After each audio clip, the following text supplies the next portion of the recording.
आज का हमारा टॉपिक है डायरेक्ट इनडायरेक्ट स्पीच।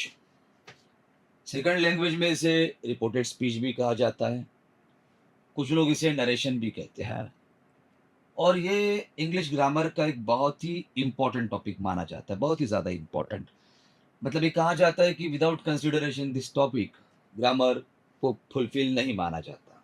तो आज हम इस टॉपिक को स्टार्ट कर रहे हैं। टॉपिक को स्टार्ट करते समय मैं सिर्फ आपके सामने 3 सेंटेंसेस लिख रहा हूँ, 3 sentences, first upon only 3 sentences. First first sentence ऐसे रहेगा, Newton said, comma double comma, I discover gravitational force. ये पहला सेंटेंस हुआ आपका। सेम कैटेगरी में दूसरा सेंटेंस इस तरीके से रहेगा, Newton said to Rohan I discovered gravitational force for you, comma complete. Third sentence रहेगा, इमेजिनरी कैरेक्टर ले लेते हैं हम लोग, Mohan said to Mohini, comma double comma, follow me. तो बेसिक इंफॉर्मेशन ये है कि जो सेंटेंसेस ऐसे इन्वर्टेड कॉमा के बीच में होते हैं उन्हें डायरेक्ट स्पीच कहा जाता है, डायरेक्ट स्पीच। और जो सेंटेंस इन्वर्टेड कॉमा में नहीं होते उन्हें कहा जाता है इनडायरेक्ट स्पीच। Let's start. पहले सेंटेंस स्ट्रक्चर देखते, then I will explain the exact pattern of the direct indirect speech. इसका आंसर इस तरीके से होगा, पहले आंसर स्टार्ट करते, कॉमा रिप्लेस होके यहां पे एक वर्ड आएगा that. That I stand for he, discover become past tense, discovered and gravitational force. Sentence structure इस तरीके से बनेगा, Newton said that he discovered, जी अब थोड़ा बने रहिए। सेकंड सेंटेंस में सेड टू की जगह पे आएगा टोल्ड, कॉमा रिप्लेस होके यहां पे आएगा एक कंजंक्शन जिसको कहा जाता है that. I stand for Newton, that's why he discovered become had discovered, had, point to be noted, had discovered.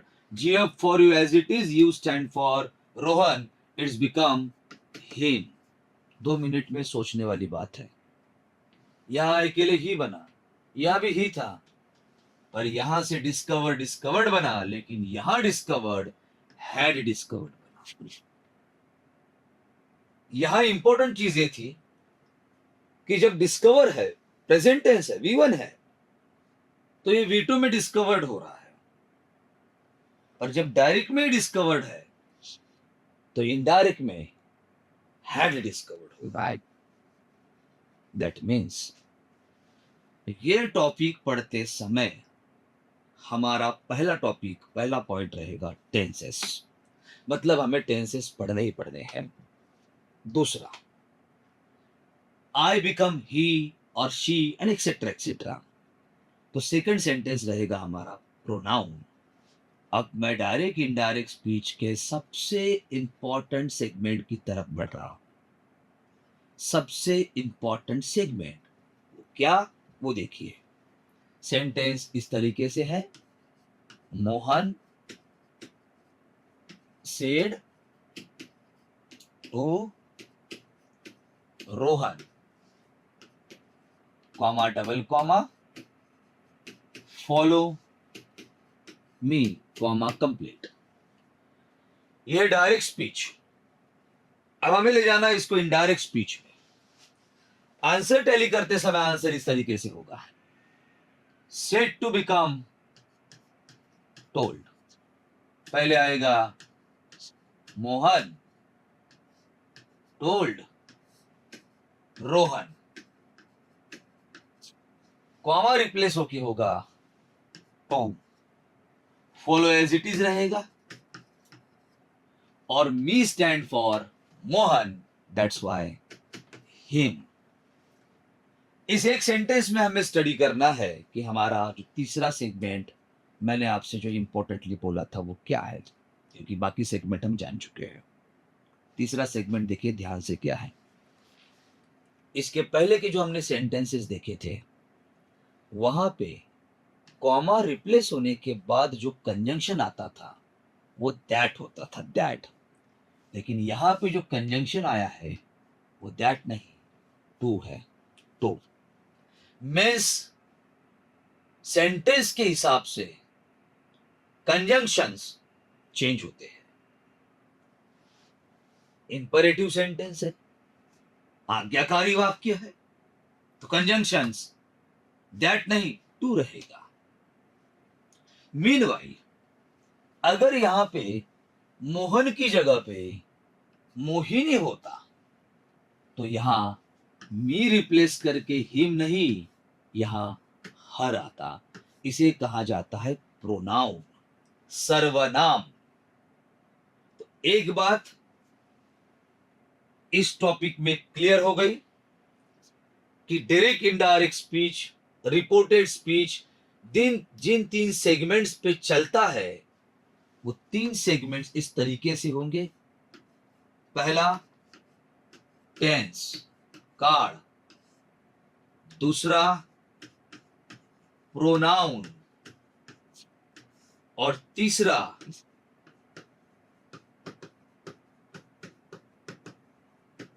Conjunctions. Tense change होगा, डायरेक्ट में अलग होगा, इनडायरेक्ट में अलग होगा। प्रोनाउन डायरेक्ट में अलग होंगे, इनडायरेक्ट में अलग होंगे। कंजंक्शंस ये इनडायरेक्ट में 100% आएगा क्योंकि कॉमा को रिप्लेस कर रहा है। लेकिन किस प्रकार के कंजंक्शंस को हम यूज में लाए, किस प्रकार के कंजंक्शंस को हम बनाए, ये इंपॉर्टेंट। इसलिए मैं शुरुआत टेंस से करता हूं। एक तरफ होता है डायरेक्ट स्पीच, एक तरफ होता है इनडायरेक्ट स्पीच। हमें शुरुआत करनी है टेंस से। पहला टेंस रहेगा subject plus verb plus object. यह है सिंपल प्रेजेंट टेंस। अगर डायरेक्ट स्पीच में सिंपल प्रेजेंट टेंस है तो इनडायरेक्ट स्पीच में इसका बनेगा सिंपल पास्ट टेंस। मतलब डिस्कवर से डिस्कवर्ड, राइट से रोड, किल से किल्ड, वॉच से वॉच को ईडी, टेल से टोल्ड। हर वो वर्ब जो प्रेजेंट टेंस में है, डायरेक्ट में है, वो हर वर्ब इनडायरेक्ट में पास्ट में जाएगा, 100% जाएगा। उसे जाना ही पड़ेगा क्योंकि रूल है। दूसरा सेकंड टेंस होता है प्रेजेंट कंटिन्यूअस टेंस। मैं यहां V4 लिख रहा हूं क्योंकि V4 का मतलब होता है V1 प्लस ING। यही टेंस इनडायरेक्ट में जब जाएगा तो ये बनेगा subject was were V4 plus object। If you observe it very carefully, present continuous tense, past continuous tense, दोनों में कोई चेंजेस नहीं हो रहा है। सिर्फ ये जो am is are है ये इनडायरेक्ट में आने के बाद बनेगा was were। ये जो V1 है ये इनडायरेक्ट में आने के बाद बनेगा V2। Simple present tense, simple past tense. Present continuous tense, past continuous tense. इस कैटेगरी में तीसरा टेंस आता है present perfect tense. Subject have, has, V3 object. और जब इनडायरेक्ट में जाएगा तो ये बनेगा subject had, V3 object. Once again you observe it very carefully. जैसे V1 डायरेक्ट से V2 में चेंज हुआ, एमिजर वॉज वेयर में चेंज हुए, वैसे ही हैवेज, कंप्लीट हैवेज, ये इनडायरेक्ट में शिफ्ट हो रहा है हैड में। मतलब simple present tense, simple past tense, present continuous tense, past continuous tense, present perfect tense, past perfect tense, आखिरी वाला टेंस लास्ट। और लास्ट जो टेंस होता है वो है subject, have, has, been, before plus object, have, has, been. ये formula हुआ प्रेजेंट परफेक्ट कंटिन्यूअस टेंस का। ऑब्वियसली है, रूल चेंज हो रहा है, प्रेजेंट टेंस पास्ट में जाएगा, तो प्रेजेंट परफेक्ट कंटिन्यूअस टेंस भी पास्ट परफेक्ट कंटिन्यूअस टेंस में शिफ्ट होगा। फॉर्मूला हम इस तरीके से लिख देते हैं, subject had been before object had been. Look at it very sensitively, very sensibly. इसको ठीक से अगर आप लुक करो तो आपको यहां रियलाइज होगा कि पूरा का पूरा प्रेजेंट टेंस इनडायरेक्ट स्पीच में पास्ट में शिफ्ट हो रहा है। मैं रिपीट कर रहा हूं यहां पे, verb 1, verb 2, एमिजार, was were, have has, had, have has been, had been। इसको मैं एक नंबर से टैली करते हैं। नंबर इस तरीके से 1:1, 2:2, 3:3, 4:4 means what? Observe this number very seriously. V1, V2, V1, V2, Amizar, was were, have has, had, have has been, had been। यहां पे जो नंबर्स है ये 1:1, 2:2, 3:3, 4:4, V1, V2, Amizar, was were, have has, had been, simple present, simple past, present continuous, past continuous, present perfect, past perfect, present perfect continuous, past perfect continuous। लेकिन real change अभी भी बाकी है। वो ये कि टॉपिक स्टार्ट करते समय मैंने जो 3 सेंटेंसेस आपके सामने रखे थे उनमें पहला सेंटेंस डिस्कवर था, डिस्कवर। इनडायरेक्ट में उसका क्या हुआ? डिस्कवर्ड। लेकिन दूसरा सेंटेंस था डिस्कवर्ड, उसका हुआ हैड डिस्कवर्ड। उसका एक्सप्लेनेशंस अभी भी बाकी है। कैसे? Look at here, 1:1, 2:2, 3:3, 4:4। इसको हम चेंज करते 1:3 एंड 2:4 में। मतलब क्या होगा अभी 2 मिनट में समझाता हूं। ये सिंपल पास्ट टेंस अगर डायरेक्ट स्पीच में आ गया,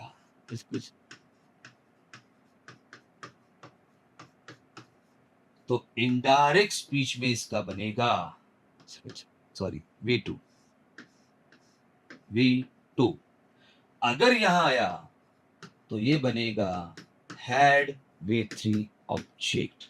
look at here sincerely, V1 है तो इनडायरेक्ट में V2 हुआ, पर वही V2 simple past tense direct speech में आया तो इसका चेंजेस इस तरीके से हुआ 1:3। और अगर ये वॉज वेयर डायरेक्ट स्पीच में आ जाए, इस तरीके से आ जाए, तो इसका चेंजेस होगा हैड प्लस बीन, मतलब 2:4। ये देखो 2:4।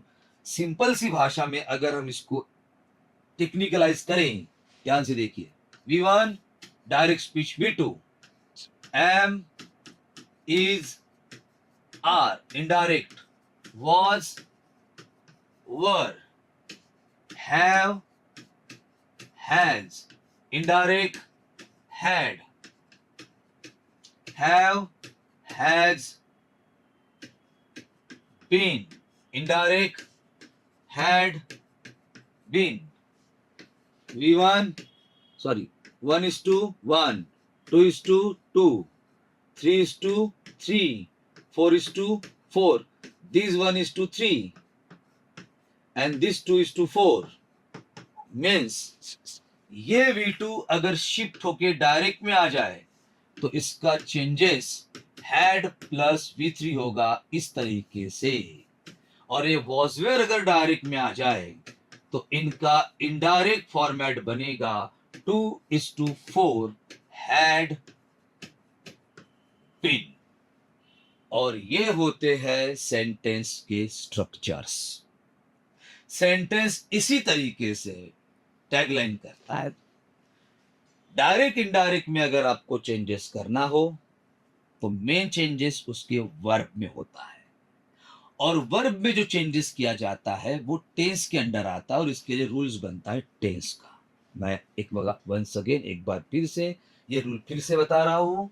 1:1, 2:2, 3:3, 4:4, 1:3, 2:4. That means V1, V2, am is are, was were, have as, had been, V2 had V3 and was were had been। यहां से डायरेक्ट टू इनडायरेक्ट स्पीच का पहला स्टेप कंप्लीट होता है। इसके बाद की जो स्टेप्स होती है जिसमें हमें कंजंक्शंस पढ़ने हैं, क्योंकि कॉमा को रिप्लेस करने के बाद जब हम इनडायरेक्ट स्पीच में एंट्री कर रहे हैं, कॉमा को रिप्लेस करने के बाद जब हम इनडायरेक्ट स्पीच में एंट्री कर रहे हैं तो वहां सबसे इंपॉर्टेंट रोल अगर कोई वर्ड रोल प्ले करता है तो वो होता है कंजंक्शंस। एंड कंजंक्शंस का डेफिनेशन क्या है? A word which joined to other words, to phrases और टू सेंटेंसेस। किसी भी दो शब्दों को या दो वाक्यों को जोड़ने वाला जो शब्द होता है उसे हम कहते हैं कंजंक्शंस, क्योंकि इसके बाद का नेक्स्ट स्टेप जो आता है वो कंजंक्शंस में टैली होता है, और कंजंक्शंस का एक्सप्लेनेशन हम नेक्स्ट लेक्चर में करेंगे। Thank you.